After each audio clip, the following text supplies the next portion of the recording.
I think how many ఎన్ని వారాలుగా మనం ధ్యానం చేస్తున్నామండి? I can't remember how many. దేవుని యొక్క నామాల గురించి, దేవుని యొక్క నామం గురించి మనము ఆల్మోస్ట్ 4 weeks 3 or 4 weeks గా మనము ధ్యానం చేస్తూ ఉన్నాం. దేవుని యొక్క పేర్ల గురించి ఎవరైనా చెప్పగలరా? ఏమేమి ధ్యానం చేశాం? Who can tell? అడోనాయ్ అంటే ఎవరు? ఎల్ షదాయ్ అంటే సర్వశక్తి గల దేవుడు. అడోనాయ్ అంటే ద లార్డ్ గాడ్. ఓకే, అడోనాయ్ అంటే ద లార్డ్ గాడ్ లేదా యెహోవా దేవుడు అని మనం అనొచ్చు. ఓకే, నెక్స్ట్ ఎల్రోహి అంటే ఎవరు? చూచుచున్న దేవుడు. సో ఈ పేర్లన్నీ కూడా దేవునికి ఎలా వస్తున్నాయంటే ఆయా సమయాల్లో ఆయా సందర్భాలలో ప్రజలు దేవుని వైపు చూస్తూ ఉన్నప్పుడు వారికి కలిగినటువంటి గ్రహింపు, దేవుని గురించి వారు తెలుసుకున్నటువంటి, ఆయన ఎలాంటి వాడో వారికి తెలియదు కదా. సో ఆ పరిస్థితి ద్వారా వారు ఏం తెలుసుకుంటున్నారంటే, ఓహో దేవుడు ఏంటండి ఎల్రోహి అంటే సమస్తాన్ని చూస్తూ ఉన్నాడు, నా పరిస్థితిని చూస్తూ ఉన్నాడు, నా శ్రమను చూస్తూ ఉన్నాడు, నా వేదనను చూస్తున్నాడు, నేను ఎంతగా మరి నా యొక్క జీవితంలో ఎంతగా నేను అవమానించబడ్డానో ఆయనకు తెలుసు అని ఎవరంటున్నారు? హాగారు అంటుంది. హల్లెలూయా. నా జీవితంలో నేను ఎదుర్కొన్నటువంటి పరిస్థితి ఎవరికి తెలుసు? దేవునికి తెలుసు. ఆయనకు సమస్తం తెలుసు కాబట్టి ఆయన పేరేంటి? ఎల్రోహి. హల్లెలూయా. ప్రియులారా, ఈరోజు దేవునికి సమస్తము తెలిసిన దేవుడు మన దేవుడై ఉన్నాడు. నీ దేవుడు నా దేవుడై ఉన్నాడు. సమస్తాన్ని ఎరిగినటువంటి వాడాయన. తర్వాత నెక్స్ట్ యెహోవా ఈరే అని ఎవరు తెలుసుకున్నారు? అబ్రహాం తెలుసుకున్నాడు. హల్లెలూయా. అబ్రహాం తెలుసుకున్నాడు. కానీ మీ సంగతి ఏంటి? మీరు తెలుసుకున్నారా యెహోవా ఈరేని? మన జీవితాల్లో కూడా మనం తెలుసుకోవాలి. యెహోవా ఈరే అంటే అబ్రహామును పోషించినటువంటి దేవుడు, అబ్రహాముకు సహాయము చేసినటువంటి దేవుడు. అదే దేవుడిని మనం సేవిస్తున్నాం కాబట్టి ఆయనని ఏ రీతిగా అయితే దేవుడు దర్శించాడో అదే రీతిగా మనల్ని కూడా దేవుడు ఏం చేయగలడు? మనకు సహాయము చేయగలడు. Hallelujah. Praise the Lord. So ఏ పరిస్థితిలో ఉన్నా సరే హీ కెన్ హెల్ప్ యూ. నీకు బలపరచగలడు, సహాయం చేయగలడు, మార్గాన్ని చూపించగలడు. He is the Jehovah Jireh, యెహోవా ఈరే అనేటువంటి దేవుడై ఉన్నాడు. ఇంకా చెప్పండి. యెహోవా రాఫా. చాలా చక్కగా చెప్తున్నారు బ్రదర్స్. ఏం చెప్పట్లేదు, ఒక్క నిమిషం. యెహోవా రాఫా తర్వాత బ్రదర్స్ అడుగుతాను. యెహోవా రాఫా అంటే ఏంటి? స్వస్థపరచు దేవుడు. ఓకే, సో ఎవరు తెలుసుకున్నారు అక్కడ? ఎవరు స్వస్థపరిచే దేవుడు అని తెలుసుకున్నారు? ఆహాహాహా. ఓకే, ఇశ్రాయేలీలు. ఎక్కడ? Yes sister. మారా అనేటువంటి స్థలానికి వారు వచ్చినప్పుడు మారా నీళ్ళు ఎలా ఉన్నాయి? చేదుగా ఉన్నాయి. ఆ నీళ్లను త్రాగడానికి వాళ్ళకి నీళ్ళు లేవు. 3 రోజులు తిరిగారు. ఒక నీళ్లు కనిపించినాయి, నీళ్లు ఉన్నటువంటి స్థలం కనిపించింది. అక్కడికి వెళ్తే నీళ్ళు ఎలా ఉన్నాయి? చేదుగా ఉన్నాయి. అరే, మా అవసరత తీరిపోయిందని అనుకున్నామే, మాకు కావాల్సినటువంటి అవసరత ఏమైంది? తీర్చేశాడు దేవుడు అనుకున్నామే అని వారు నీళ్ళ దగ్గరికి పరిగెత్తుకుంటూ వస్తే ఆ నీళ్లు త్రాగలేకపోతున్నారు కదా. మన జీవితాల్లో కూడా కొన్నిసార్లు పరిస్థితులు ఆ రీతిగా ఉండొచ్చు. అరే, ఈ యొక్క ద్వారం తెరబడింది కదా, ఇక్కడికి వెళ్తే పరిస్థితి ఎలా ఉంది? అక్కడ ఇంకా భయంకరంగా ఉంది. దేవుడు సహాయం చేయలేడా? అలాంటి పరిస్థితుల్లో కూడా దేవుడు ఏం చేయగలడు? సహాయం చేయగలడు. Hallelujah. He is a God who can help your disappoint. ఒకసారి ఆలోచించండి, ఎంతగా డిసప్పాయింట్ అయి ఉంటారు, ఎంతగా నిరుత్సాహపడి ఉంటారు. 3 రోజులు నీళ్ళు లేక వారు తిరిగారు. నీళ్లు కనిపించింది, పరిగెత్తుకుంటూ వెళ్ళి నీళ్లు త్రాగాలని ఆశపడ్డారు, కానీ నిరుత్సాహపడిపోయారు. ఎందుకు? నీళ్లు లేవు. హల్లెలూయా. నువ్వు ఎంతగా టాబ్లెట్లు వేసుకున్నా సరే మరి నీ పరిస్థితి బాగుపడట్లేదు. నువ్వు ఎంతగా నిరుత్సాహపడవచ్చు, అవునా? నువ్వు ఎన్ని ఆయుర్వేదిక్ డాక్టర్లకు వెళ్ళినా, ఎన్ని చెట్ల మందు తాగినా, ఎన్ని హోమియోలు మందులు మింగినా నీ పరిస్థితి మెరుగుపడట్లేదు, బాగవ్వట్లేదు. అలాంటి సమయంలో నువ్వు నిరుత్సాహపడిపోయి ఎవరి వైపు చూడాలి? యెహోవా రాఫా వైపు చూడండి. హల్లెలూయా. ఆయన ఏం చేయగలడు? స్వస్థపరచగలడు. He is a God who heals us. మనల్ని స్వస్థపరచు యెహోవా ఆయనే అని మనం తెలుసుకున్నాం. కనుక మనకి ఏ రోగం వచ్చినా సరే పరమ వైద్యుడైనటువంటి దేవుడు ఉన్నాడు. కనుక ఆయన వైపు మనం తిరిగి చూసినట్లయితే మనకు బాగు చేసి మనకు స్వస్థతను అనుగ్రహించే దేవుడై ఉన్నాడు. ఇప్పుడు బ్రదర్స్ దగ్గరకు వద్దాం. రైట్ బ్రదర్స్, మీరు చెప్పండి నెక్స్ట్ ఏంటి? యెహోవా నిస్సి. యెహోవా నిస్సి అంటే ఏంటి? మీరు చెప్పకండి, బ్రదర్స్ చెప్తారు. చెప్పండి. యెహోవా నిస్సి అంటే ఎవరు? యెహోవా నిస్సి అంటే ధ్వజము. కరెక్ట్. అటు సైడ్ అలేఖ్య సిస్టర్, ఇటు సైడ్ సుబ్బారావు బ్రదర్ కదా. ఇద్దరికిద్దరు చక్కగా అన్ని జవాబులు ఇస్తా ఉన్నారు. సో బ్రదర్స్ మీరు అందరూ కూడా చెప్పొచ్చు, నో ప్రాబ్లం. యెహోవా నిస్సి అంటే ఏంటి? ధ్వజము అని బ్రదర్ చెప్పారు. సో ఎవరు తెలుసుకున్నారు యెహోవా నిస్సి అని? మోషే తెలుసుకున్నాడు. ఎక్కడ తెలుసుకున్నాడు? కొండ మీద ఎక్కెళ్ళాడు, ప్రార్థన చేయడానికి వెళ్ళాడు, ప్రార్థిస్తా ఉన్నాడు, అలసిపోయాడు, కూర్చున్నాడు. తర్వాత ఏం జరిగింది? ఓడిపోతున్నారు. చేతులు పైకెత్తి ప్రార్థిస్తా ఉన్నాడు దేవుని వైపు. చేతులు బరువెక్కిపోయాయి, కింద తీస్తూ ఉంటే ఏమైతుంది? ఇశ్రాయేలీలు ఓడిపోతున్నారు. మరలా ఏం చేశారంటే అహరోను హూరులు ఇద్దరు కూడా వచ్చి ఏం చేశారు? బరువెక్కినటువంటి ఆ చేతులను అలాగే పట్టుకున్నారు. ఇటువైపు అటువైపు, కుడివైపు ఎడమవైపు పట్టుకున్నప్పుడు ఇశ్రాయేలీలు గెలుస్తా ఉన్నారు. ఎంతసేపు పట్టుకున్నారు తెలుసా వాళ్ళకి? ఉదయకాలము నుండి సాయంకాలం వరకు చేతులు ఇలా పెట్టాడు ఆయన. హల్లెలూయా. ఎంత కష్టం ఒకసారి ఆలోచించండి. చేతులు ఇలా పైకి పెట్టి ఎంతసేపు కూర్చున్నాడు.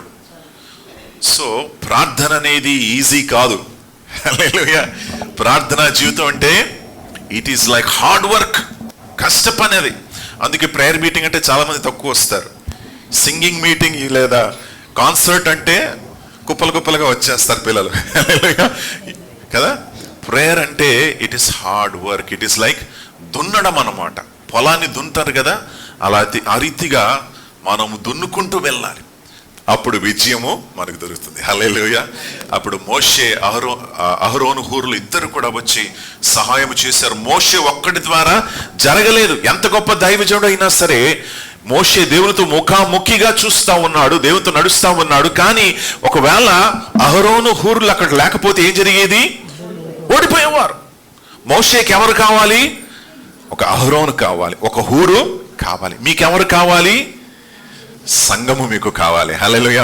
సంఘస్థులు మీకు కావాలి. ప్రార్థన చేసేటువంటి వారు మీకు కావాలి. మీకోసం ప్రార్థన చేసేవారు మీకు కావాలి.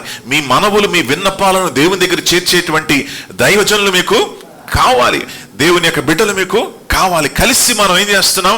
ప్రార్థించేటప్పుడు పరలోకం వైపు మనం చూస్తూ ఉన్నప్పుడు విసుకక అలసిపోక ప్రార్థించేటప్పుడు దేవుడు సహాయం చేసి మనకేమిస్తున్నాడు?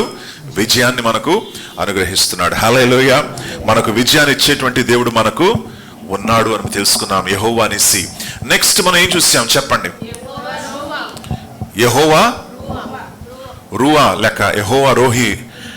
ఓకే, సో అర్థం ఏంటి? యెహోవా నా కాపరి. ఎంత చక్కటి దృశ్యం. ఎవరు తెలుసుకున్నారు ఈ మాట?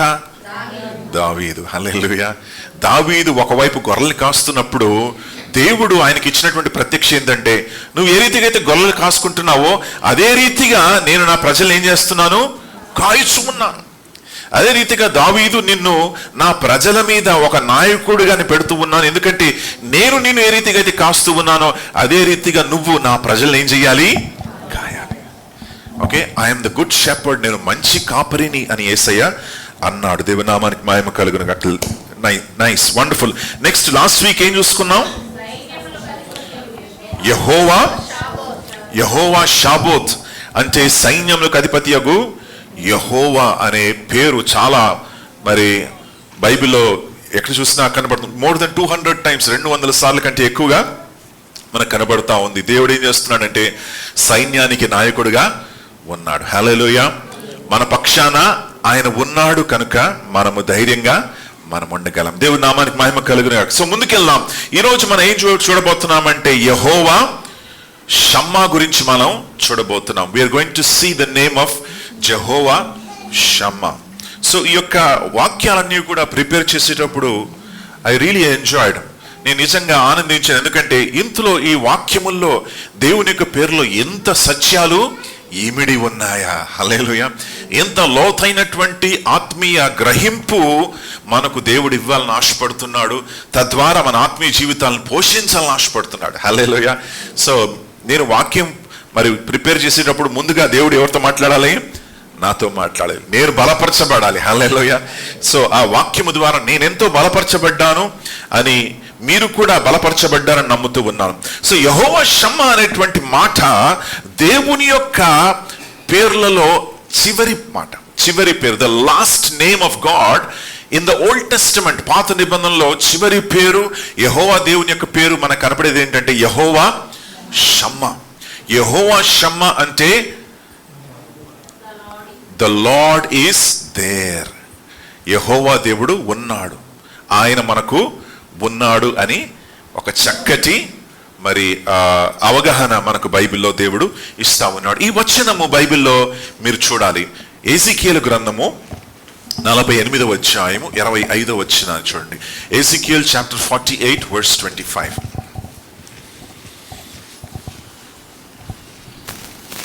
షిమ్యోనీయుల సరిహద్దును ఆనుకొని తూర్పు పడమరగా ఇస్సాకారీయులకు ఒక భాగము, ఇస్సాకారీయుల సరిహద్దును ఆనుకొని తూర్పు పడమరగా జబూనీయులకు ఒక భాగము, జబూనీయుల సరిహద్దును ఆనుకొని 35వ వచనం సిస్టర్, లాస్ట్ వర్స్. 18,000 కొలకర్రల పరిమాణం యెహోవా యందు స్థలమని నాటి నుండి ఆ పట్టణమునకు యెహోవా ఇండు స్థలమని, యెహోవా ఉండు స్థలము అని నాటి నుండి దానికి పేరు. సో ఇక్కడ ఒక దర్శనాన్ని ఎజికియేలు చూస్తా ఉన్నాడు. ఆ దర్శనములో దేవుడు ఏమంటున్నాడంటే ఆ పట్టణాన్ని పేరు ఏముండబోతుంది? యెహోవా ఉండే స్థలము. ద లార్డ్ ఈస్ దేర్, లేదా యెహోవా దేవుడు ఉన్నాడు అనేటువంటి స్థలం. ప్రియులారా గమనించండి, దేవుని యొక్క కోరిక ఎప్పుడు కూడా ఒకటే. God has one Dzire. మీరందరూ కూడా ఆలోచన చేస్తే దేవునికి ఒకటే కోరిక, మానవుని సృజించడానికి, మనిషిని మరి దేవుడు భూమిలో సృష్టించడానికి ఒకటే కారణం ఉంది. అదేంటో తెలుసా? చెప్పండి, ఎవరైనా చెప్పగలరా? దేవుడు మానవుని సృజించడానికి ఒకటే కారణము. ఏంటా కారణము? మైపరచడానికి దేవదూతలు ఉన్నారు కదా, దివారాత్రాలు వారి ప్రభు స్తుతిస్తున్నారు కదా. ప్రేమించడం, ఓకే, దేవుడు త్రియేక దేవుడు కనుక they have that love bonding. So గమనించి ఆలోచించండి, ఒకవేళ దేవుడు ఇఫ్ ఈజ్ నాట్ త్రియేక దేవుడు, దేవుడు త్రియేక దేవుడుగా లేకపోతే ప్రేమ ఎవరికి చూపించగలడు? ఎవరికి చూపించలేడు. సో త్రియేక దేవుడు ఉన్నాడు కనుక తండ్రి కుమారుడిని ప్రేమిస్తున్నాడు. హల్లెలూయా. కుమారుడు పరిశుద్ధాత్మ దేవుడిని ప్రేమిస్తూ ఉన్నాడు. వారు ముగ్గురు కూడా ఐక్యతతో ప్రేమలో వారు బంధించబడుతూ ఉన్నారు. So there is that God is love అని మరి మొదటి యోహానులో మనం చూస్తున్నాం కదా. సో త్రియేక దేవుడు ప్రేమ స్వరూపై ఉన్నాడు. ఓకే, కానీ ప్రాముఖ్యమైనటువంటి విషయం ఏంటంటే, why did God create man? దేవుడు మానవుని ఎందుకు సృజించాడో తెలుసా? He wants to live with man. Hallelujah. మానవునితో ఉండాలి అని ఆయన ఇష్టపడుతున్నాడు. ఆలోచించారా ఒకసారి ఎప్పుడైనా? God wants to live with you. నీతో ఉండాలని ఆశపడుతున్నాడు, నీతో సంభాషించాలని ఆశపడుతున్నాడు, నీతో సహవాసము చెయ్యాలని ఆశపడుతున్నాడు. హల్లెలూయా. ఇది చాలా ప్రత్యేకం. ఎందుకంటే వేరే మరి మతాలు మనం చూస్తే వారందరూ కూడా ఏం విశ్వసిస్తారంటే దేవుడు ఒక శక్తి అయి ఉన్నాడని విశ్వసిస్తారు. కానీ బైబిల్లో దేవుడు శక్తి కాదు, హీఈస్ ఎ వ్యక్తి. ఆయన ఎవరు? వ్యక్తి. హల్లెలూయా. ఒక వ్యక్తి అంటే ఏముండాలి? ఆయనకి ఏముంటుంది? He has a character. వ్యక్తిత్వం అనేది ఉంది. ఒక వ్యక్తి ఉన్నాడంటే ఆయనకి ఏముంది? ఆశలు, ఆకాంక్షలు ఉన్నాయి. ఆయనకు చిత్తం అనేది ఉంది. ఆయనకి ఎమోషన్స్ ఉన్నాయి. కోపగించుతాడు, సంతోషిస్తాడు, కనికరిస్తాడు, కన్నీరు కారుస్తూ ఉన్నాడు. So he is a person. యేసుప్రభువు వారు చూశారు కదా, ఆయన మరి బాధలో ఉన్నప్పుడు ఆయన కన్నీరు కార్చాడు, శ్రమల్లో ఆయన కూడా అనుభవించాడు, కష్టాలు ఆయనకు తెలుసు. So our God is a person. మన దేవుడు ఏంటి? ఒక శక్తి కాదు, అలా ఆకాశములు ఎగిరేటువంటి ఒక మంచు కాదు ఆయన, లేదా ఒక మేఘం కాదు. ఆయన ఒక వ్యక్తి. Hallelujah. He is a person. So when you come to God, మనం దేవుడి దగ్గరికి వస్తున్నట్లయితే మనం ఎవరి దగ్గరికి వస్తున్నాం? ఒక వ్యక్తి దగ్గరికి వస్తున్నాం, కానీ ఒక శక్తి దగ్గరికి మనం రావట్లేదు. We're meeting him face to face. తండ్రి అయినటువంటి దేవుడు వ్యక్తి, కుమారుడు అయినటువంటి యేసు ప్రభువు వారు వ్యక్తి, పరిశుద్ధాత్మ దేవుడు శక్తియా వ్యక్తియా? చాలా మంది ఏమనుకుంటే పరిశుద్ధాత్మ శక్తి వచ్చేసింది అంటారు. ఓకే, దేవుడు శక్తి ఇస్తాడు, మంచిదే, కానీ ఆయన కూడా ఏంటి? వ్యక్తి. Hallelujah. So the Holy Spirit is not only power, Holy Spirit also is a person. పరిశుద్ధాత్మ దేవుడు ఒక వ్యక్తి అయి ఉన్నాడని మనం చూస్తున్నాం.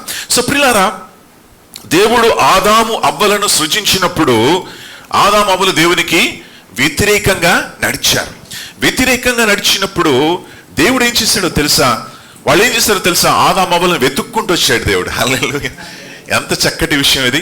He goes and searches. Bible అంటుంది కదా, ఆయన నశించిపోయే వారిని వెతికి రక్షించేవాడు. He seeks the lost. హల్లెలూయా.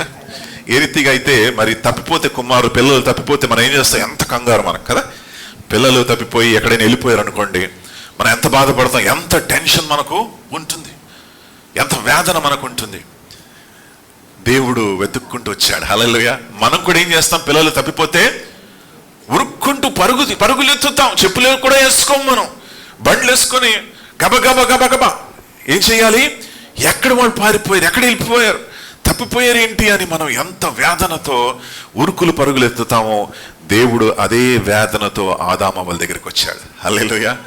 ఏమంటాడు తెలుసా? ఆదాము ఎక్కడున్నావు? వేర్ ఆర్ యూ అని అడుగుతున్నాడు దేవుడు. హల్లెలూయా. వీళ్ళు ఏం చేశారు తెలుసా? అంజూరపు చెట్టు యొక్క ఆకులను వారు తీసుకొని దాన్ని కుట్టుకొని, సో ఫస్ట్ జాబ్ ఏంటో తెలుసా? మానవుడు ఫస్ట్ చేసిన ఉద్యోగం ఏంటి? టైలర్ అండి. కుట్లు కుట్టుకున్నాడు. ఏ కుట్లు? ఆకులతో కుట్టుకున్నాడు. ఆకులు తీసుకొని కుట్లు వేసుకొని డ్రెస్ వేసుకున్నాడు. దేవుడు అన్నాడు, రీ బాబు నువ్వు అది ఎండిపోతే దిగంబరిగా ఉంటావురా, నీకు మళ్ళీ డ్రెస్ వేస్తానని చెప్పి దేవుడు వారికి డ్రెస్ వేసాడు. హల్లెలూయా. సో దేవుని దగ్గరికి రావాలంటే వాళ్ళు రాలేకపోయారు, ఎందుకంటే వాళ్ళు దిగంబరులుగా ఉన్నారు, వెళ్ళి దాక్కున్నట్లుగా మనం చూస్తూ ఉన్నాం. ఈరోజు కూడా మానవుడు ఏం చేస్తున్నాడంటే ఆకులు కుట్టుకుంటున్నాడు. అంటే ఏంటి? తన సొంత క్రియలు, పుణ్యకార్యాలు చేస్తున్నాడు. పుణ్యకార్యాలు చేసుకుంటే నేను దేవుని దగ్గరికి వెళ్ళిపోతాను, పుణ్యకార్యాలు చేస్తే దేవుడు నన్ను చూసి వెరీ గుడ్ అని అంటాడు అనుకుంటున్నారు. లేదు లేదు లేదు లేదు. హల్లెలూయా. నీ పుణ్యకార్యాలు ఎలా ఉన్నాయి? అంజూరపు ఆకుల్లాగా ఉన్నాయి. అది ఎప్పుడు ఎండిపోతాయో ఎవరికి తెలియదు, అది ఎప్పుడు పడిపోతాయో ఎవరికి తెలియదు. నీ పుణ్యకార్యాలు పనికిరావు. ఏమి కావాలంటే యేసుక్రీస్తు యొక్క రక్తము నీకు కావాలి. Hallelujah. You need to be washed in the blood. దేవుడు ఏం చేశాడంటే గొర్రెపిల్లను వధించి గొర్రెపిల్ల యొక్క చర్మాన్ని తీసుకొని ఆదాము అవ్వలకు దాన్ని తొడిగించాడు. హల్లెలూయా. Praise the Lord. కాబట్టి ప్రియులారా, అప్పటి నుండి దేవుడు ఏం చేశాడంటే నా సన్నిధికి మీరు రావాలంటే గొర్రెపిల్ల యొక్క రక్తం ఏమవ్వాలి? చిందించబడాలి. హల్లెలూయా. అయినా సరే దేవుని యొక్క చిత్తం ఏంటో తెలుసా? ఆయన సన్నిధికి మనము రావాలి. we must come into his presence. ఒక మార్గాన్ని దేవుడు చేశాడు. ఆదాము అవ్వలు దూరపరిచాడు, కానీ దేవుని చిత్తం ఏంటంటే వారు దూరంగా ఉన్నా సరే వారు నా దగ్గరికి రావాలి. హల్లెలూయా. వారు పాపం చేశారు కాబట్టి అయినా సరే వారిని నేను ప్రేమిస్తూ ఉన్నాను కనుక వారు నా దగ్గరికి రావాలి అని దేవుడు ఇష్టపడుతూ ఒక మార్గాన్ని చూపించాడు. ఆ మార్గం ఏంటో తెలుసా? వారు ఏం చెయ్యాలి? ఒక బలిని అర్పించాలి. కానీ సమస్య ఏంటంటే వారు ప్రతి సంవత్సరం బలులు అర్పించాలి. ప్రతి సంవత్సరము వారు ఏం చేయాలి? బలులు అర్పించాలి. ప్రతి సంవత్సరం బలులు అర్పిస్తూ వారు ఉండాలి. యోబును మనం చూస్తున్నాం కదా. యోబు ఏం చేసేవాడంట? తన పిల్లలు పాపం చేశారేమో అని చెప్పి వారికి భయపడి ఆయన ఏం చేస్తున్నాడు? ఉదయకాలంనే లేచి ప్రార్థన చేస్తూ తన పిల్లల కోసం బలు అర్పిస్తా ఉన్నాడు. ఎందుకు? బలుల ద్వారా ఆ రోజుల్లో దేవుడు ఏర్పాటు ఏంటంటే ఇట్ యూస్ టు కవర్, దాన్ని అటోన్మెంట్ అని అంటారు. Atone the sins of human race. మానవాళి యొక్క పాపములను ప్రోక్షించడానికి దేవుడు ఆ యొక్క బలులను సిద్ధపరిచినట్లుగా, కానీ అవి టెంపరరీ, అవేంటి? తాత్కాలికమైనవి. యేసు ప్రభుల వారు వచ్చినప్పుడు పర్మనెంట్ గా ఆయన ఏం చేశాడు? మనందరికి బదులుగా మరణించాడు. హల్లెలూయా. The permanent sacrifice. ఒక్కసారికే అందరి కోసం ఆయన ఒక్కసారి మరణించాడు. హల్లెలూయా. మరలా ఇప్పుడు మనం బలు అర్పించడానికి వీలు లేదు, మరలా చర్మాలు వేసుకుని తిరగడానికి వీలు లేదు. యేసు ప్రభుల వారి యొక్క సన్నిధిలో, దేవుని సన్నిధిలో మనం స్వేచ్ఛగా ధైర్యంగా మనము రాగలము. హల్లెలూయా. ఆయన రక్తము చేత కడగబడినటువంటి బిడ్డలుగా మనం ఉంటున్నాం. హల్లెలూయా. సో దేవుని చిత్తం ఏంటంటే తన బిడ్డలు తన దగ్గరికి రావాలి. మోషే ఉన్నప్పుడు మోషేతో దేవుడు మాట్లాడేమన్నాడంటే ఇశ్రాయేలీలను సిద్ధపరచు. ఐ థింక్ నిర్గమకాండం, అక్కడికి వెళ్దాం. నిర్గమకాండము మీరందరూ కూడా ఇప్పుడు నిర్గమకాండం చాలా ఈజీగా తెలుసుకున్నారు అనుకుంటున్నాను. 19వ అధ్యాయం. Let's go to chapter 19. ఇశ్రాయేలీయులు ఐగుప్తు దేశం నుండి బయలుదేరిన 3వ నెలలో వారు బయలుదేరిన నాడే 3వ నెల ఆరంభ దినమందే వారు సీనాయి అరణ్యమునకు వచ్చిరి. సీనాయి అరణ్యానికి 3వ నెలలో వారు వచ్చారు. వచ్చిన తర్వాత దేవుడు ఏం చెప్పాడంటే, నేను మరి మిమ్మల్ని కలవబోతున్నాను. ఎవరిని? ప్రతి ఒక్కరిని నేను కలవబోతున్నాను. I want to meet every one. ప్రతి ఒక్కరితో నేను మాట్లాడాలని ఆశపడుతున్నాను అని చెప్పి సీనాయి పర్వతం దగ్గరికి వాళ్ళు వచ్చారు. ఏమంటున్నారో చూడండి. మరి 3వ వచనము. మోషే దేవుని యొద్దకు ఎక్కిపో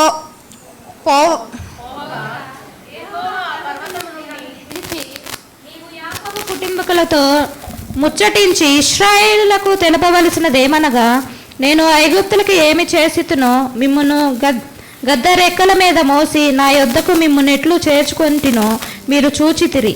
కాగా మీరు నా మాట శ్రద్ధగా విని నా నిబంధన అనుసరించి నడిచిన ఎడల మీరు సమస్త దేశ జనులలో నాకు స్వకీయ సాంపాద్యమగుదురు. సమస్త భూమియు నాదే కదా.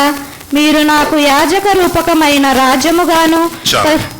సో దేవుడు పిలుస్తా ఉన్నాడు. పిలిచి మీరు నా దగ్గరికి రండి, మీరు నాకు సొత్తైనటువంటి వారై ఉన్నారు, ప్రత్యేకమైనటువంటి వారై ఉన్నారని దేవుడు పిలిచాడు. హల్లెలూయా. వారిని పిలిచి దగ్గరికి దేవుడు వారిని తీసుకొచ్చినట్లుగా మనం చూస్తూ ఉన్నాం. దేవుని నామానికే మహిమ కలుగును గాక. సో ఇక్కడ మనం చూసేటువంటి విషయం ఏంటంటే, దేవుడు ఇశ్రాయేలుని పిలిచి ఒక కొండ దగ్గరికి రమ్మన్నాడు. సీనాయి కొండ దగ్గరికి వాళ్ళు వచ్చారు. సీనాయి కొండ దగ్గరికి వచ్చిన తర్వాత వాళ్ళతో ఏమన్నాడంటే, మిమ్మల్ని మీరు శుద్ధి చేసుకోండి. 10వ వచనము. మీరు వెళ్ళి శుద్ధీకరించుకోండి. ఈరోజు రేపు శుద్ధీకరించుకొని మీ బట్టలను మీ వస్త్రములను శుద్ధి చేయండి, ఉతుక్కోండి. 11వ వచనంలో ఏముందంటే, 3వ నాటికి సిద్ధముగా నుండవలెను. 3వ నాడు సిద్ధంగా ఉండండి. 3వ నాడు యెహోవా ప్రజలందరి కళ్ళ ఎదుట సీనాయి పర్వతం మీదకి దిగి వచ్చును. సౌదీ అరేబియాలో ఒక పర్వతం ఉంది. దాని పేరు జబాల్ మక్లా. ఏంటి దాని పేరు? ఒకసారి గట్టి చెప్పండి. నాలుగు బాగానే తిరుగుతుంది. జబాల్ మక్లా. Okay, very good. ఈ జబాల్ మక్లా అనేటువంటి పర్వతము చూస్తే పై అంచు కాలిపోయింది. పర్వతం యొక్క పై అంచు ఏముంది? కాలిపోయి ఉంది. చాలా మంది చరిత్రకారులు ఏమంటారంటే, ప్రస్తుతం ఉన్నటువంటి సౌదీ అరేబియాలో జబాల్ మక్లా అనేటువంటి పర్వతము సీనాయి పర్వతం అంటారు. హల్లెలూయా. ఎందుకంటే దేవుడు ఆ కొండ మీదకి దిగి వచ్చాడు. 18వ వచనంలో మీరు చూస్తే, దేవుడు కొండ మీదకి అగ్ని వలె వచ్చి దిగాడు. ఆ కొండ పై భాగం అంతా కూడా కాలిపోయింది. యెహోవా అగ్నితో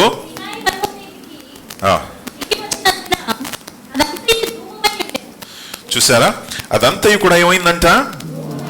ధూమమైంది. సో యెహోవా దేవుడు దిగి వచ్చినప్పుడు జబాల్ మక్లా అనేటువంటి పర్వతం ఏమైపోయింది? పై భాగము కాలిపోయింది. హల్లెలూయా. దేవుని కోరిక ఏంటంటే, నా ప్రజలతో నేనేం చెయ్యాలి? మాట్లాడాలి. సో ఇంతకుముందు చెప్పినట్లుగా God wants to have fellowship with us. మనతో సహవాసం చేయాలని దేవుడు ఇష్టపడుతున్నాడు, ఆశపడుతున్నాడు కదా. మనం భయపడుతూ ఉంటాం. ఆయన అన్ని చోట్లలో ఉన్నాడు, అన్ని స్థలాల్లో ఉన్నాడు. సో జబాల్ మక్లా చుట్టూ వారు ఏం చేశారంటే ఒక కంచు వేశారు. కంచు వేసి ఎవరు కూడా ఎక్కకూడదు, ఎవరు కూడా దాటి వెళ్ళకూడదు. కేవలం దేవుడు దాని మీద దిగి వచ్చి మనతో మాట్లాడతాడు. ఎవరి దగ్గరికి వెళ్ళడానికి వీలు లేదు. హల్లెలూయా. సో బైబిల్ ఏముంటుందంటే, దేవుడు దిగి వచ్చి ఆ కొండ మీద నుండి మాట్లాడినప్పుడు వీరు దేవుని యొక్క స్వరాన్ని వినలేకపోయారు. ఆయన దిగి వచ్చేటప్పుడు ఒక గొప్ప బూరధ్వని వచ్చింది. ఒక గొప్ప బూరధ్వని మెల్లమెల్లగా అది బిగ్గరగా మారిపోయి, ఎంత బిగ్గరగా మారిందంటే they had to close their ears. బూరధ్వని బిగ్గరగా మోగింది కాబట్టి వారు భయపడిపోయి, ప్రజలందరూ కూడా భయపడిపోయారు. మన గల్లీల్లో కూడా ఈ యొక్క బరాతు తీసుకెళ్లేటప్పుడు కొన్నిసార్లు మనం ఏం చేసుకోవాలి, ఆ తలుపులు వేసుకోవాలి, డోర్లు వేసుకోవాల్సి వస్తుంది. ఎందుకు అంత గట్టిగా సౌండ్? సో ఆ రోజు అంత బిగ్గరగా దేవుని యొక్క బూరధ్వని వినబడింది. బహుశా ఒక సెరాఫీము లేక కెరూబు ఏం చేసింది, బూరలు ఊది ఉంటాయి. సో ఆ సమయంలో దేవుడు దిగి వచ్చినప్పుడు ఇశ్రాయేలీయులు దేవునితో కలవలేకపోయారు, మాట్లాడలేకపోయారు, ఎందుకంటే భయపడిపోయారు. హల్లెలూయా. సో దాని ద్వారా మనకి ఏం తెలుస్తుందంటే దేవుడు ఎవరు? పరిశుద్ధుడు. ఎవరు దేవుడు అండి? పరిశుద్ధుడు. అపరిశుద్ధమైనటువంటి ఏ విషయం కూడా ఆయన దగ్గరికి రావడానికి వీలు. There is nothing unholy that can come near him.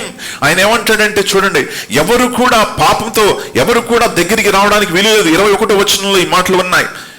అప్పుడు యెహోవా ప్రజలు చూచుటకు యెహోవా యొద్దకు హద్దుమీరి వచ్చి వారిలో అనేకులు నశింపకుండునట్లు నీవు దిగిపోయి వారికి ఖండితముగా ఆజ్ఞాపించుము. మరియు యెహోవా వారి మీద పడుకుండునట్లు యెహోవా యొద్దకు చేరు యాజకులు తమను తామే పరిశుద్ధపరచుకొనవలెనని మోషేతో చెప్పగా, మోషేతో చెప్తున్నాడు, జాగ్రత్త, వారు ఒక్కవేళ ఆ యొక్క సరిహద్దును దాటి కొండ మీదకి వచ్చారనుకోండి, అక్కడ ఏమైపోతారు? చచ్చిపోతారు. అంటే దేవుడు ఎంత పరిశుద్ధం. సో ఇక్కడ దేవుడు ఏం కోరుకుంటున్నాడు? ప్రజలను కలవాలని కోరుకుంటున్నాడు. ప్రజలు భయపడుతూ ఉన్నారు. దేవుడు పరిశుద్ధుడు, ప్రజలు ఏమై ఉన్నారు? అపవిత్రులు. కానీ అపవిత్రమైనటువంటి ప్రజలు దేవుని కలవాలంటే ఏం జరగాలి? ప్రజలు కూడా ఏమవ్వాలి? పరిశుద్ధంగా మారాలి. Hallelujah. So people need to become holy. ఈ ప్రజలు ఏమవ్వాలి? పరిశుద్ధంగా మారి పరిశుద్ధుడైనటువంటి దేవుణ్ణి వారు కలవాలి.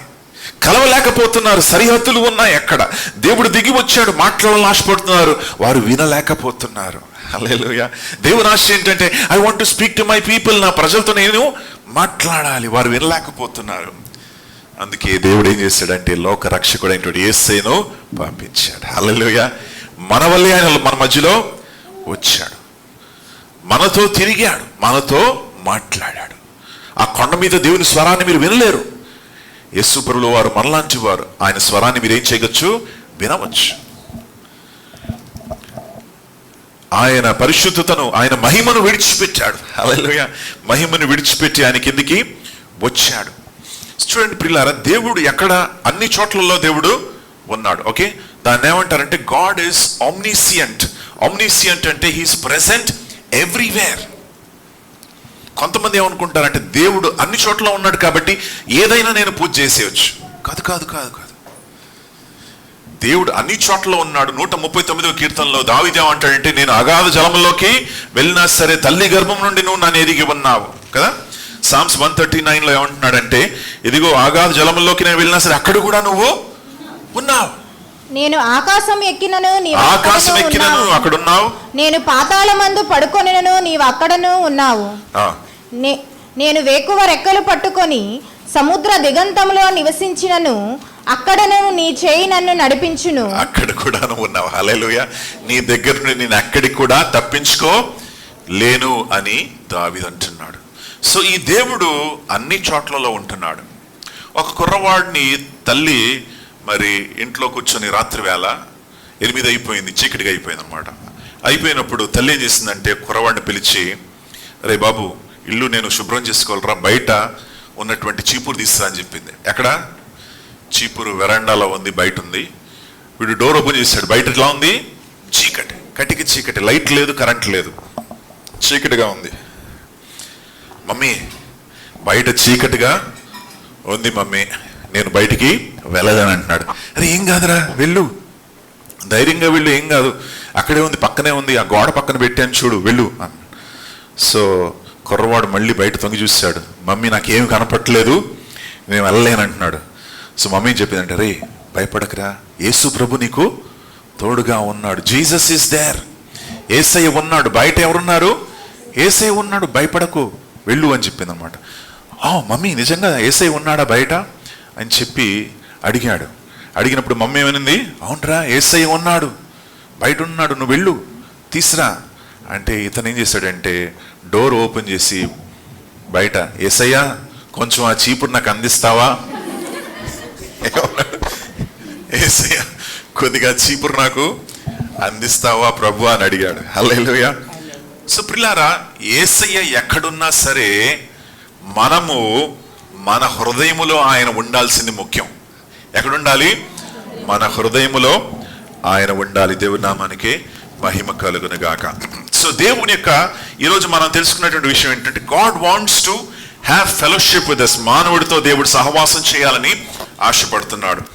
సో ఆది కాండములో మనం ఏం చూస్తున్నామంటే, దేవుడు మానవుని సృజించి ఒక తోటలో పెట్టాడు. ఆ తోట పేరేంటి? ఏదెను తోట. Genesis starts with a garden. ఆది కాండము ఒక తోటతో ప్రారంభించబడుతుంది. ప్రకటన గ్రంథము 21వ అధ్యాయము ఒక తోటతో ముగిస్తా ఉంది. ఆది కాండములో తోటలో నుండి ఆదాము అవ్వలు ఏం చేయబడ్డారు? తొలగించబడ్డారు. ప్రకటన గ్రంథము 21వ అధ్యాయములో ఆదాము అవ్వలు, నువ్వు నేను అందరూ కూడా ఒక తోటలో ఉండబోతున్నాం. హల్లెలూయా. ఏ తోటలోంచి అయితే వాళ్ళు వెలగొట్టబడ్డారో దేవుడు తన ప్రేమ ద్వారా మరలా మనల్ని ఎక్కడికి రప్పిస్తున్నాడు? The same place. హల్లెలూయా. అదే స్థలానికి దేవుడు తన ప్రేమ చేత నడిపిస్తా ఉన్నాడు. 21వ అధ్యాయాన్ని మీరు చదివితే మానవులందరూ కూడా మరలా అదే తోటలో వారు దేవునితో సహవాసం చేస్తూ వారు ఉండబోతున్నారు. హల్లెలూయా. సో ఆది కాండం నుండి ప్రకటన వరకు మధ్యలో ఏం జరుగుతుంది? దేవుడు మానవుడిని కలవాలని ఆశపడుతున్నాడు. మానవుడు కలవలేకపోతున్నాడు. రక్షకుడు వచ్చాడు. రక్షకుడు ఏం చేస్తున్నాడు? మరలా మానవుడిని దేవుడిని ఏం చేస్తున్నాడు? కలిపించి మరలా ఆ తోటలో నిల్చోబెడుతున్నాడు. ఇంతే. బైబిల్లో ఏమీ లేదు. ఇది చెప్పేసాను మీకు. బైబిల్ ఒక్క మాటలో అదేంటి? ఒక తోటలో ప్రారంభించబడింది, ఒక తోటలో మనము ముగించబోతున్నాం. మధ్యలో ఏంటి స్టోరీ? దేవునికి మనం దూరం అయ్యాం. దేవుడు ప్రయాసపడుతున్నాడు మానవుల్ని తన వైపు చేర్చుకోవాలని. అది జరగట్లేదు. దేవుడు రక్షకుడిని పంపించాడు. రక్షకుడు ఏం చేశాడు? మానవుడిని దేవుడిని కల్పించాడు. చివరిగా తీసుకెళ్ళి ఎక్కడ పెడుతున్నాడు? మరలా అదే తోటలో పెడుతున్నాడు. అంతే. This is Bible for you. Hallelujah. ఇది దేవుని ప్రేమ. చూడండి, how much God loves us. దేవుడు మనల్ని ఎంతగా ప్రేమిస్తూ ఉన్నాడో ఒక్కసారి ఆలోచించండి. He is not leaving us. మనల్ని విడిచిపెట్టట్లేదు. హల్లెలూయా. మనల్ని విడువడు, ఎడబాయడు అంటున్నాడు. మరలా నేను నా దగ్గరికి నేను ఆకర్షించుకుంటాను. I will call you to myself. ఆయన వెతుక్కుంటూ ఆదాం దగ్గరికి వచ్చాడు. అబ్రహామును వెతుక్కుంటూ వచ్చాడు. అబ్రహాముతో మాట్లాడుతూ ఉన్నాడు. మోషేను వెతుక్కుంటూ వచ్చాడు. మోషేతో మాట్లాడాడు. యెహోషువను వెతుక్కుంటూ మనం లాస్ట్ వీక్ చూసాం. సైన్యములకు అధిపతి యెహోవా దేవుని యొక్క ఎవరిని? నేను సైన్యాధిపతిని అని చెప్పి వెతుక్కుంటూ ఎవరి దగ్గరికి వచ్చాడు? యెహోషువ దగ్గరికి వచ్చాడు. గిదెయోను దగ్గరికి వచ్చాడు. సమూయేలుని వెతుక్కుంటూ సమూయేలు అని పిలిచాడు. హల్లెలూయా. నూతన నిబంధనానికి వచ్చేటప్పటికీ జక్కయ్యను వెతుక్కుంటూ, జక్కయ్య చెట్టు దిగిరారా, నేను ఇంటికి రావాలని ఆశపడుతున్నాను. మత్తయి నన్ను వెంబడించు, పేతురు యోహాను నన్ను వెంబడించు అని వెతుక్కుంటూ వచ్చే దేవుడు ఆయన. Hallelujah. Is a God who will search for you. ఈ రోజు నువ్వు ఇక్కడ కూర్చున్నావంటే నిన్ను వెతికి పట్టుకున్నాడు ఆయన. హల్లెలూయా. ఈ రోజు నువ్వు దేవునిలో ఉన్నావంటే ఆ దేవుడు నిన్ను వెతికి పట్టుకొని రక్షించి తన వైపు నిన్ను ఆకర్షించుకున్నాడు. Hallelujah. He has attracted you. ఎందుకంటే ఆయన కోరిక ఏంటి? ఆయనతో పాటు నువ్వు ఉండాలి. హల్లెలూయా. ఆయనతో పాటు నువ్వు సహవాసము చేయాలి. ఆయనతో పాటు చిరకాలము నువ్వు జీవించాలని ఆయన వెతికి ప్రేమించి రక్షించి తన వైపు నిన్ను ఆకర్షించుకున్నాడు దేవుడు. హల్లెలూయా. దేవుని నామానికి మహిమ కలుగును గాక. సో బైబిల్ అంతా కూడా ఒకటే ప్రయాసం. అదేంటి? యెహోవా షమ్మా దేవుడు ఆశపడుతున్నాడు. యెహోవా షమ్మా దేవుడు ఏమంటున్నాడంటే, నేను ఉన్నాను, ఐఎమ్ దేర్ అంటున్నాడు ఆయన. హల్లెలూయా. నిన్ను విడిచి పెట్టలేదు, నేను ఉన్నాను అని మనం చూస్తూ ఉన్నాం. సో యేసు ప్రభువు వారు బైబిల్లో అంతా కూడా మనం చూస్తున్నటువంటి ఆ యొక్క దహన బలులు, దేవుని యొక్క గుడారము, సొలొమోను యొక్క మందిరము, జెరుబాబెలు యొక్క మందిరము, హేరోదు యొక్క మందిరము, చివరిగా ఇవన్నీ కూడా ఎక్కడ నడిపిస్తున్నాయి అంటే దేవుడు మానవుడు మరి చివరిగా ఒక స్థలములో ఉండబోతున్నారు. హల్లెలూయా. ఆ స్థలం ఏంటి? యెహోవా షమ్మా.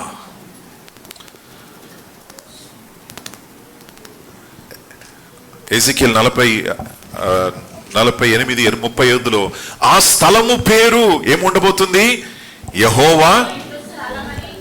యెహోవా ఉండు స్థలమని. ఆ పట్టణము యొక్క పేరు ఏముంటుందంట? యెహోవా ఉండు స్థలం. ఆ స్థలములో నువ్వు నేను కూడా ఉండబోతున్నాం. హల్లెలూయా, ప్రైజ్ ది లార్డ్. సో యెహోవా అంటే, యెహోవా ఉండేటువంటి స్థలం అంటే యెహోవా షమ్మా అన్నమాట. సో జాగ్రత్తగా వినండి, 4 విషయాలు చెప్తాను. Be alert and listen carefully. Okay, దేవుని నామానికి మహిమ కలుగునుగాక. సో దేవుడు మనతో ఉండాలని ఆశపడుతున్నాడు, దేవుడు మనతో నడవాలని ఆశపడుతూ ఉన్నాడు కదా.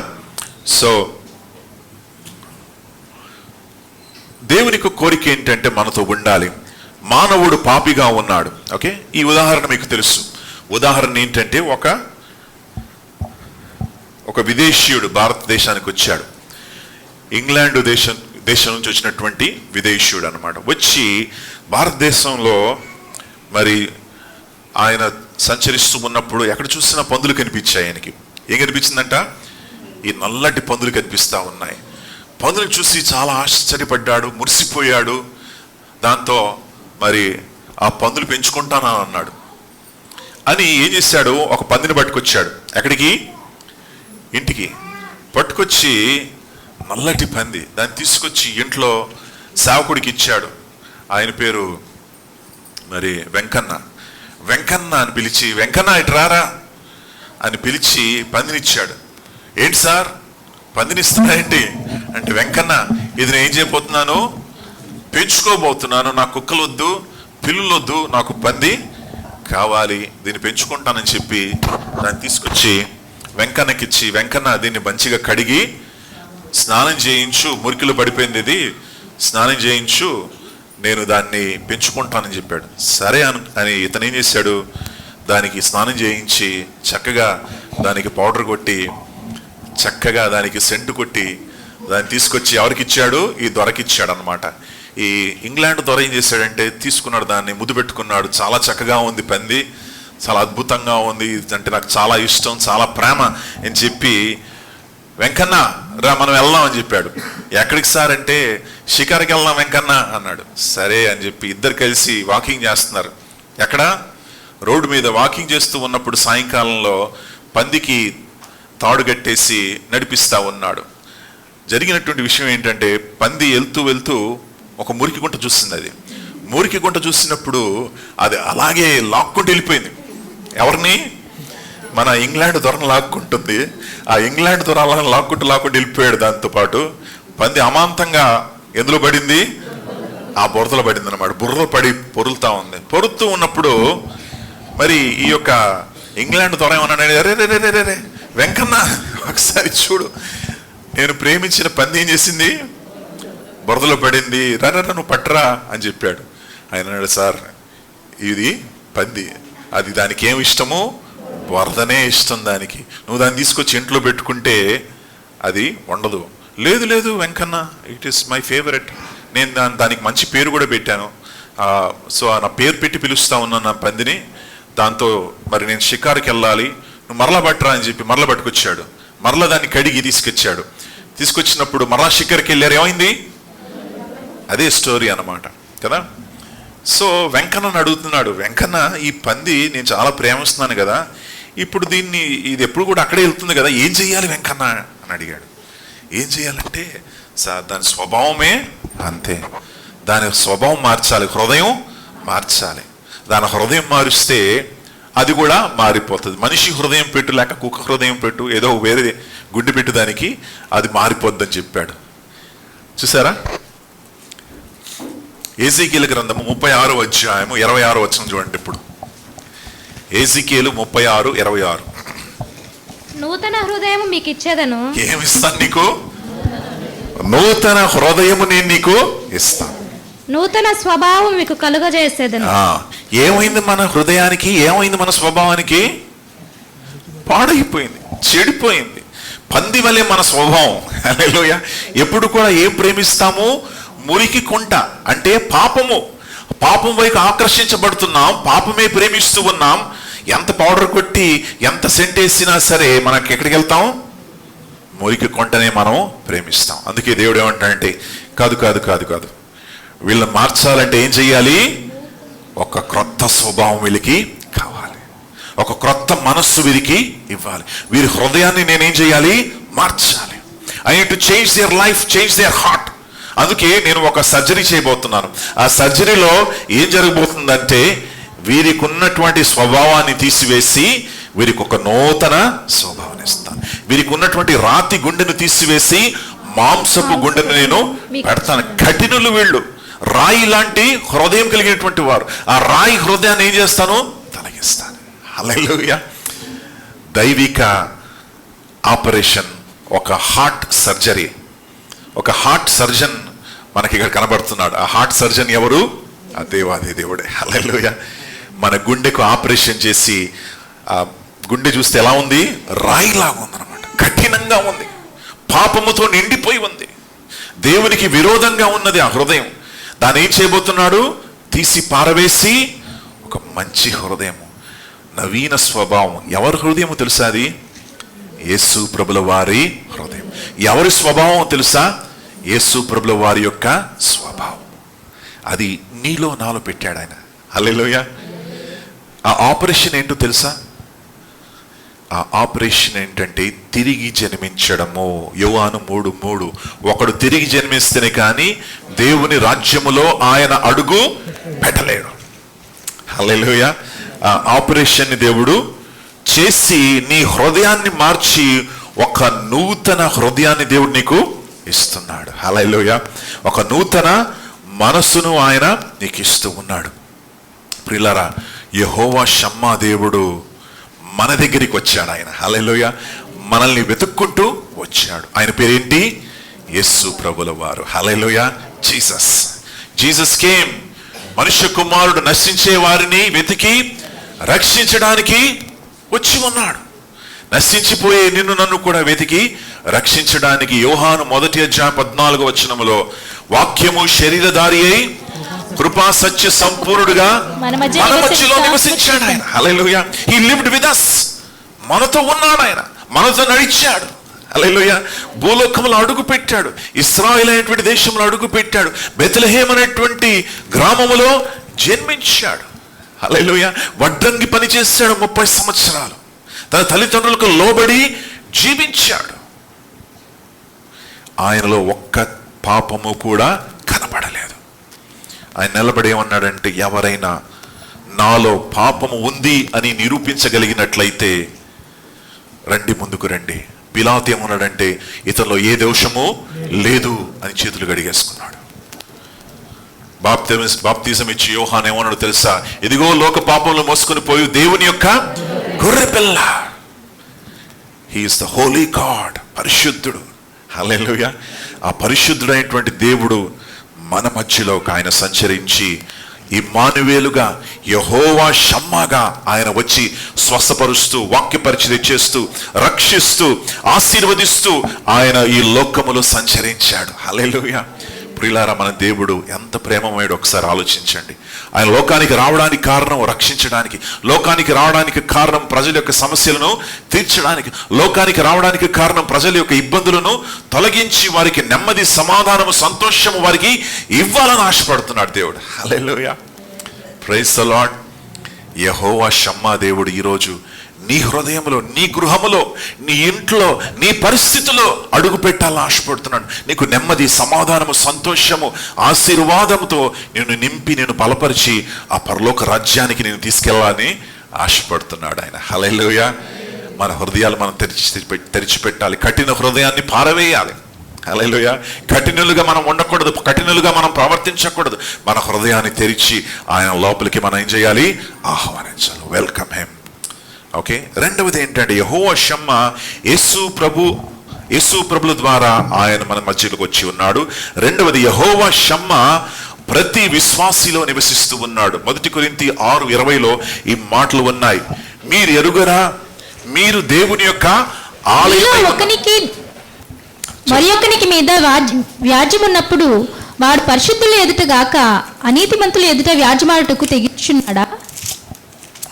మీరు దేవుని యొక్క ఆలయమై ఉన్నారని మీరు ఎరుగరా? విలువ పెట్టి కొనబడినటువంటి వారు కనుక. 19 వచనం.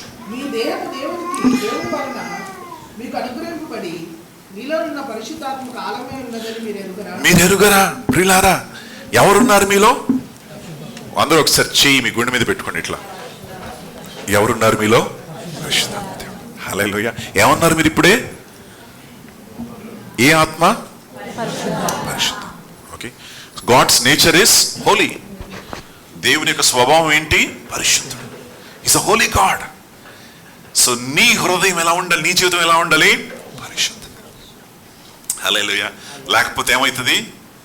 దేవుని సన్నిధి, దేవుని ఆత్మాభిషేకము, దేవుని కనికరము అది దూరం అయిపోతుంది కదా. ఎందుకు? ఆయన ఎవరు? పరిశుద్ధుడు. He's holy, he's holy. Hallelujah. పరిశుద్ధుడు, పరిశుద్ధుడు, పరిశుద్ధుడు అని దూతలు ఏం చేస్తున్నారు? ఆయన స్తుతిస్తున్నారు. ఆ పరిశుద్ధుడైనటువంటి దేవుడు నీలో లేకపోతే, అపవిత్రత నీలో నువ్వు చోటు చేసుకుంటూ ఉన్నట్లయితే నీ జీవితంలో దీవెన, ఆశీర్వాదము దూరము అవుతాయి. ఓకే. సో దేవుని ఆశీర్వాదము, దేవుని దీవెన, దేవుని యొక్క కనికరము, దేవుని కటాక్షం నీకు కావాలంటే నీ దేవుడు పరిశుద్ధుడు, నీ హృదయములో ఆయన నివసిస్తూ ఉన్నాడు కనుక నువ్వు కూడా ఎలా జీవించాలి? పరిశుద్ధంగా జీవించాలి. హల్లెలూయా. ఆ పరిశుద్ధతలో మనము నడుచుకోవాలి. నేను మీ ఇంటికి వచ్చాను అనుకోండి, మీకు అన్నాను, అమ్మ మీ ఇంటికి వస్తున్నాను, 1 o'clock వస్తున్నానమ్మా అంటే మీరేం చేస్తారు? అరే పాస్టర్ గారు వచ్చారని పిల్లలందరికీ ఏం చెప్తారు?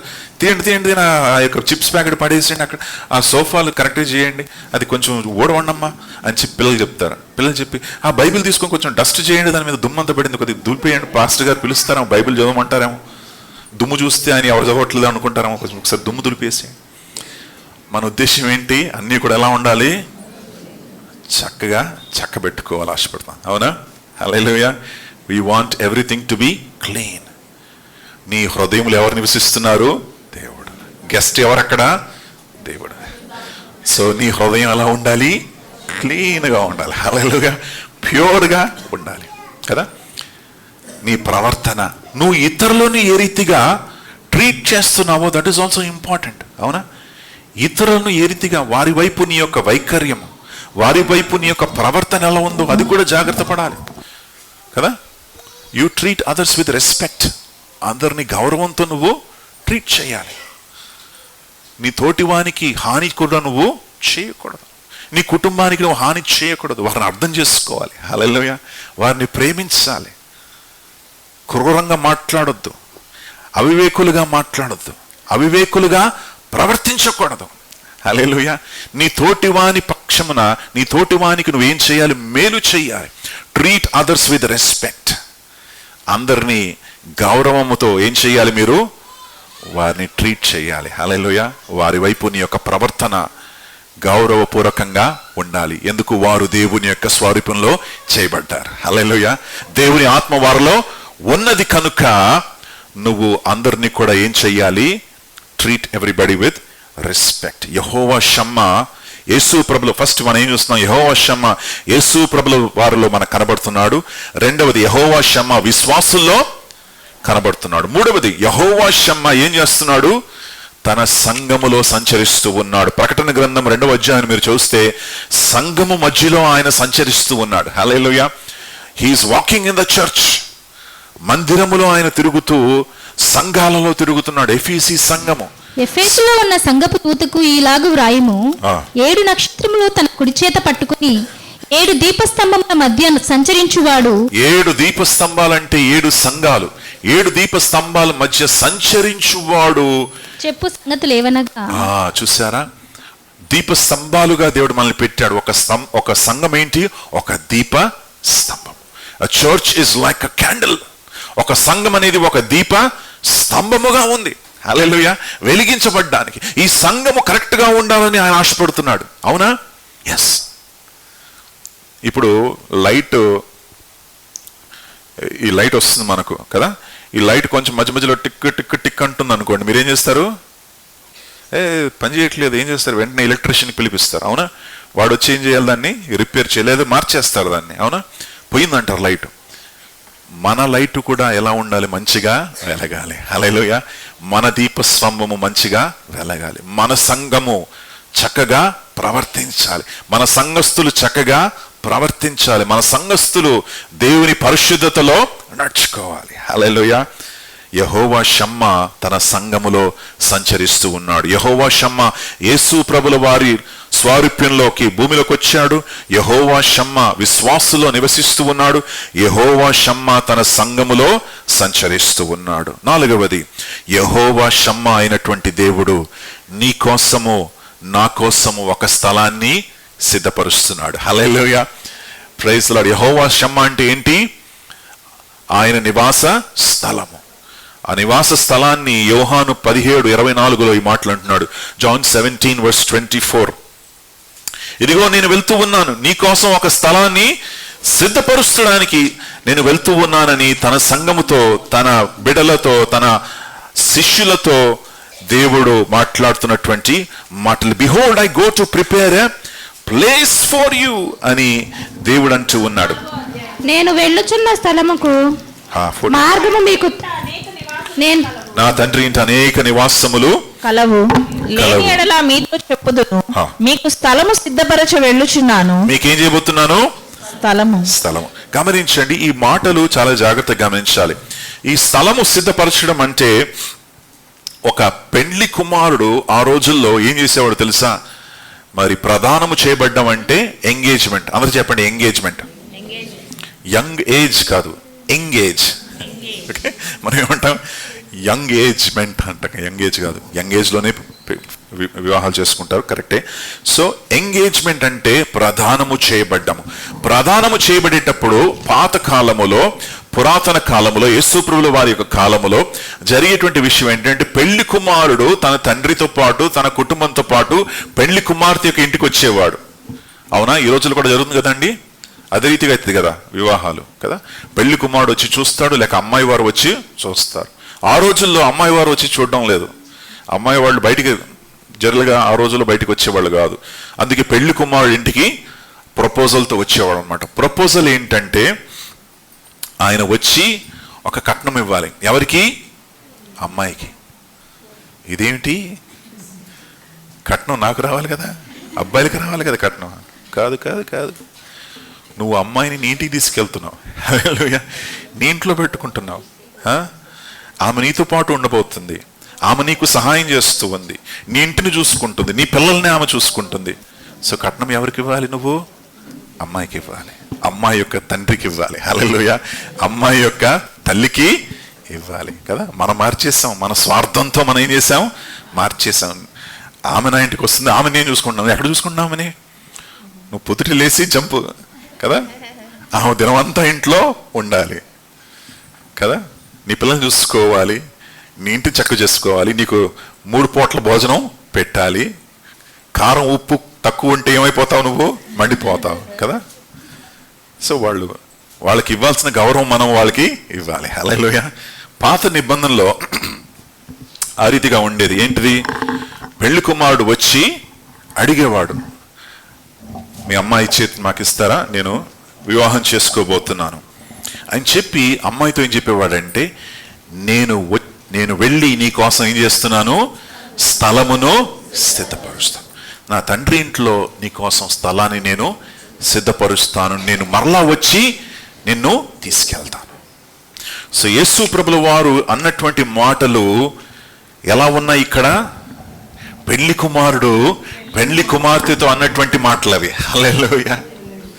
వాళ్ళకి అందరికి అర్థమైంది, మనకు అర్థం అవ్వట్లేదు. నేను వెళ్ళి స్థలాన్ని సిద్ధపరచడం ఏంటిది మనకు అర్థం అవ్వట్లేదు. కానీ ఆ రోజుల్లో ఉన్నటువంటి వారికి క్లియర్గా అర్థమైంది. ఎందుకు ఆ మాటలు ఎవరు అంటారు? పెళ్లి కుమారుడు ఎవరితో అంటాడు? పెళ్లి కుమార్తెతో. హీ విల్ సే, ఆయన స్టేట్మెంట్ ఇస్తాడు అన్నమాట, నేను వచ్చి నిన్ను ఇంటికి తీసుకెళ్తాను, నేను ఉండేటువంటి స్థలంలో నువ్వు కూడా నాతో పాటు ఉంటావు అని పెళ్లి కుమారుడు అనేటువంటి మాటలు. యేసయ్య అదే మాటలు మనతో అంటున్నాడు. హల్లెలూయా. మనకు హామీని ఇస్తున్నాడు. ఏమంటున్నాడు తెలుసా? నేను వెళ్తున్నాను నా సంగమా, నేను వెళ్తున్నాను, కానీ నిన్ను మాత్రం విడిచి పెట్టను. ఐ విల్ కమ్ బ్యాక్ అంటున్నాడు. హల్లెలూయా. నేను మరలా తిరిగి వస్తాను, నేను నా దగ్గరికి నేను చేర్చుకుంటాను. దానికి గ్యారంటీ ఏంటో తెలుసా? నా పరిశుద్ధాత్మను నీకు గ్యారంటీగా ఇస్తున్నాను. హల్లెలూయా. నా పరిశుద్ధాత్మను నేను డౌన్ పేమెంట్గా, ఫస్ట్ ఇన్స్టాల్మెంట్గా నీకు ఇస్తున్నాను. నేను ఖచ్చితంగా వచ్చి నిన్ను మరలా నా దగ్గరికి ఏం చేసుకోబోతున్నాను? చేర్చుకోబోతున్నాను. హల్లెలూయా. యెహోవా షమ్మా దేవుడు, ఆయనతో పాటు నువ్వు చిరకాలము ఉండబోతున్నావు. దేవుని నామానికే మహిమ కలుగునుగాక. నీ కొరకు ఒక స్థలాన్ని సిద్ధపరుస్తూ ఉన్నాను. మన కోసం ఆయన స్థలం సిద్ధపరుస్తున్నాడు. అంటే తండ్రి కుడి పార్శ్వమున కూర్చొని మన కోసం ఏం చేస్తున్నాడు? విజ్ఞాపన చేస్తూ ఉన్నాడు. మన కోసం తన రక్తము ద్వారా రక్తాన్ని చిందించి మార్గాన్ని ఆయన తెరిచాడు. హల్లెలూయా. ఎంత మంచి దేవుడు మన దేవుడు. ఆమేన్. సో పిల్లారా, ఈరోజు మనం తెలుసుకోవాల్సినటువంటి 4 విషయాలు ఏంటో ఒకసారి చెప్పండి. ఎవరు చెప్తారు? 4 విషయాలు చెప్పాను. మొదటి విషయం ఏంటి? యెహోవా షమ్మా యేసు ప్రభుల వారిలో మనకు కనబడతా ఉన్నారు. యెహోవా షమ్మా ప్రతి విశ్వాసిలో నివసిస్తూ ఉన్నాడు. ఖచ్చితంగా నోట్ చేసుకోండి. నెక్స్ట్ వీక్ మరలా అడుగుతాను, మిమ్మల్ని విడిచిపెట్టాను. ఓకే. 3వది, యెహోవా షమ్మా తన సంఘములో సంచరిస్తూ ఉన్నాడు. 4వది, యెహోవా షమ్మా మన కొరకు స్థలమును సిద్ధపరుస్తున్నాడు. Okay. So this is the message of యెహోవా షమ్మా. దేవుడు ఆయన మనతో ఉన్నాడు, మనలో ఉన్నాడు, మన కొరకు ఉన్నాడు ఆయన. Hallelujah. He is with you, he is in you, he is for you. ఆయన నీ పక్షాన ఉన్నాడు కనుక నువ్వు ఒంటరిగా లేవు. హల్లెలూయా. నువ్వు అనుకోవద్దు, ఎవరు నాకు లేరు ప్రభువా, ఎవరు నాకు లేరు. ఆయన నేను ఉన్నాను, నేను ఉన్నా, నీ పక్షానే ఉన్నా. అందరూ విడిచిపెట్టేశారు ప్రభు, నా కుటుంబం వదిలేశారు, ఆయన పిల్లలు వదిలేశారు. లేదు నాన్న, నేను ఉన్నాను, ఇక్కడే ఉన్నాను, నీ పక్కనే ఉన్నాను. హల్లెలూయా. దిగులు పడకు, నీకు సహాయము చేస్తానంటున్నాడు. నువ్వు శోధించబడుతున్న ప్రభువా, అపవాది వచ్చేసాడు నాయన, శోధిస్తున్నాడు ప్రభువా, నేను పడిపోతాను నాయన. కుమారుడు, నీ పక్కనే నేను ఉన్నాను, ధైర్యంగా నువ్వు ఉండు, నీకు సహాయము చేయువాడను నేనే. I'm there for you. ఒక ఇల్లు కాలిపోతుంది. ఇల్లు కాలిపోయేటప్పుడు గబగబా తల్లిదండ్రులు ఏం చేశారంటే, 3 పిల్లలు, వాళ్ళకి పిల్లలు పట్టుకొని గబగబా తీసుకు కిందికి వెళ్ళిపోతున్నారు. ఒక కుమార్తె ఏం చేసిందంటే, తండ్రి చేయిని విడిచిపెట్టేసుకొని పైన ఆమె రూమ్ ఉంది పైగదిలో. ఆ పైగదిలో టెడ్డీ బేర్ ఉంది. ఏముంది? Teddy bear. టెడ్డీ బేర్ అంటే చాలా ఇష్టం ఆమెకి. ఆ టెడ్డీ బేర్ కోసం పరిగెత్తుకుంది పైకి. పరిగెత్తుకుంటూ వెళ్ళి రూమ్లోకి వెళ్ళి టెడ్డీ బేర్ పట్టుకుంది. నాన్న ఏం చేస్తున్నాడు? బయటికి వెళ్దామంటే వెళ్ళడానికి లేదు. ఎందుకు? ఆ మెట్లు ఏమైపోయాయి? మండిపోయాయి. ఆ మంటతో ఆ మెట్లు మండుతున్నాయి. కిందికి పరిగెత్తుకుంటూ వెళ్ళాడు తండ్రి. కిందికి పరిగెత్తుకుంటూ వెళ్ళి చూస్తే ఆమె పై గదిలో నుండి కేకలేస్తుంది, డాడీ, డాడీ సహాయం చేయి డాడీ అంటుంది. నాన్న నేను ఇక్కడే ఉన్నాను అంటున్నాడు. నేను ఇక్కడే ఉన్నాను డాడీ, నువ్వు ఎక్కడున్నావు? నాకు కనపట్లేవు, అన్ని పొగలే ఉన్నాయి. నాన్న నేను ఇక్కడే ఉన్నాను, భయపడకు, దూకు అంటున్నాడు డాడీ. ఏమంటున్నాడు? ఆ చిన్న కుమార్తెతో, దూకు, నేను నిన్ను పట్టుకుంటాను. ఆమె అంటుంది, డాడీ నువ్వు ఎక్కడున్నావో నాకు కనపట్లేదు, నేను నిన్ను చూడలేకపోతున్నాను. డాడీ ఏమన్నాడు తెలుసా? నువ్వు చూడలేకపోతున్నావు కానీ నేను నిన్ను చూస్తున్నాను. Hallelujah. I can see you jump అంటున్నాడు డాడీ. నేను నిన్ను చూస్తున్నాను, దూకు అన్నప్పుడు ఆ చిన్న కుమార్తె ఏం చేసింది? అలాగే అమాంతంగా దూకింది. హల్లెలూయా. దూకినప్పుడు ఎవరున్నారు కింద? వాళ్ళ నాన్న పట్టుకున్నాడు. హల్లెలూయా. నీ దేవుడు నిన్ను పట్టుకోవడానికి సిద్ధంగా ఉన్నాడు. నిన్ను విడువడు, ఎడబాడు. ఆయన్ని కనిపించకపోవచ్చు, ఆయన్ని కనబడకపోవచ్చు, కానీ ప్రతి విషయం ఆయనకు తెలుసు. యెహోవా రోహి, నన్ను ఎల్లప్పుడూ చూచువాడు కదా. ఆయన మనల్ని చూస్తూ ఉన్నాడు, మనల్ని విడిచిపెట్టాడు, మనల్ని నడిపించేటువంటి దేవుడు ఆయన. యెహోవా షమ్మా మాతో ఉన్నవాడా, యెహోవా షమ్మా మాతో ఉన్నవాడా, మాతో ఉన్నవాడా, యెహోవా షమ్మా మాతో ఉన్నవాడా, యెహోవా షమ్మా. హల్లెలూయా. మనతో ఉన్నవాడు ఆయన. హల్లెలూయా. మనలో ఉన్నటువంటి వాడు, మన పక్షాన ఉన్నటువంటి దేవుడు. నిన్ను విడువడు, ఎడబాయడు. ధైర్యంగా ఉండు, ఆయన నీ కోసం తిరిగి రానై ఉన్నాడు. ప్రార్థన చేద్దాం. పరిశుద్ధుడానికి స్తోత్రాలు. మధ్యాహ్న సమయం శ్రేష్టమైనటువంటి తండ్రి, నీ యొక్క వాక్యాన్ని వినడానికి తండ్రి యెహోవా షమ్మగా మా మధ్యలో నువ్వు సంచరిస్తున్నావు, నీ బిడ్డల్ని బలపరుస్తున్నావు, నీ బిడ్డలను ఆదుకుంటున్నావు, నీ బిడ్డలతో మాట్లాడుతూ ఉన్నావు, నీ బిడ్డల్ని ప్రోత్సహిస్తున్నావు, నీ బిడ్డల్ని లేవనెత్తుతున్నావు తండ్రి. ఇదిగో తండ్రి, పనికిరానటువంటి మమ్మల్ని ప్రభువును ప్రేమించి, మురికి కుంటలో ప్రభు పొరులుతున్నటువంటి మమ్మల్ని ప్రభువును రక్షించి, వెతికి రక్షించి, కడిగి శుద్ధీకరించి, నీ ఆత్మతో మమ్మల్ని నింపి, ఇదిగో తండ్రి, నీ ముద్రను వేసి ప్రభువా, నీ సొత్తుగా, నీ కుమారులుగా, నీ కుమార్తెలుగా, రాజులుగా, యాజక వంశముగా మమ్మల్ని ఏర్పాటు చేసుకున్నందుకు వందనములు, స్తోత్రాలు చెల్లిస్తున్నాము నాయన. తండ్రి, నీ బిడ్డల్ని ప్రేమిస్తున్నందుకు వందనాలు, వారి కొరకు తండ్రి ప్రాణం పెట్టినందుకు వందనాలు, మా మధ్యలో మీరు సంచరిస్తున్నందుకు వందనాలు, నీ బిడ్డల్ని ప్రభు దర్శిస్తున్నందుకు వందనాలు. ఇదిగో తండ్రి, ఈ యొక్క మధ్యాహ్న సమయం నీ బిడ్డలు దర్శించండి అయ్యా, ప్రతి బిడ్డను దర్శించండి. యెహోవా షమ్మా యొక్క సన్నిధిని ప్రభు వారు అనుభవించడానికి సహాయం చేయండి. యెహోవా షమ్మా యొక్క తండ్రి శక్తిని వారు తెలుసుకోవడానికి సహాయం చేయండి. దేవుడు వారికి తోడై ఉన్నారు అని వారు గ్రహించడానికి సహాయం చేయండి. ఆయన మిమ్మల్ని విడిచిపెట్టలేదు అని వారు గ్రహించడానికి సహాయం చేయండి అయ్యా. నీకు స్తోత్రాలు, నీ నామానికి మహిమ కలుగును గాక. ఇదిగో తండ్రి, ఎల్లప్పుడూ మాకు సహాయం చేసి మమ్మల్ని బలపరిచి నడిపించడానికి నీ ఆత్మను మాకు అనుగ్రహించినందుకు వందనాలు తండ్రి. మేము తండ్రి దిగులు పడకుండా, చింతించకుండా, భవిష్యత్తు గురించి ఆలోచిస్తూ చింతించకుండా, తండ్రి రేపటి దినము గురించి ఆలోచిస్తూ చింతించకుండా, ఒక చిన్న కుమారుడు, ఒక చిన్న కుమార్తె ఏ రీతిగా సంతోషంగా తల్లిదండ్రుల యొక్క ఇంట్లో వారు ఉంటారో, సంతోషంగా తల్లిదండ్రుల మీద భారాన్ని మోసి వారు జీవిస్తూ ఉంటారో, అదే రీతిగా తండ్రి మేము కూడా సంతోషంగా జీవించే కృపను మాకు దయచేయండి, సమాధానంగా జీవించే కృపను మాకు దయచేయండి. మీ నామానికి సమస్త మహిమ, ఘనత, ప్రభావాలు కలుగును గాక. ఈ శ్రేష్టమైన సమయాన్ని మాకు ఇచ్చినందుకు వందనాలు. ప్రతి బిడ్డను దర్శించి, ఆశ్రయించి, బలపరిచి, వారి జీవితాల్లో నూతన కార్యాలు జరిగించి, నూతన విధానములో నీ బిడ్డలు నడిపించండి అయ్యా. తండ్రి, నూతన గ్రహింపు, నూతన మనస్సు, నూతన హృదయాన్ని వారికి దయచేసి, పరిశుద్ధ జీవితాన్ని వారికి దయచేసి, క్రీస్తులో వారు ప్రభు ముందుకెళ్ళే కృపను దయచేయండి. మీ నామానికి సమస్త మహిమ కలుగును గాక. యేసయ్య పేరట మహిమపరుస్తున్నాము తండ్రి. ఆమేన్, ఆమేన్, ఆమేన్.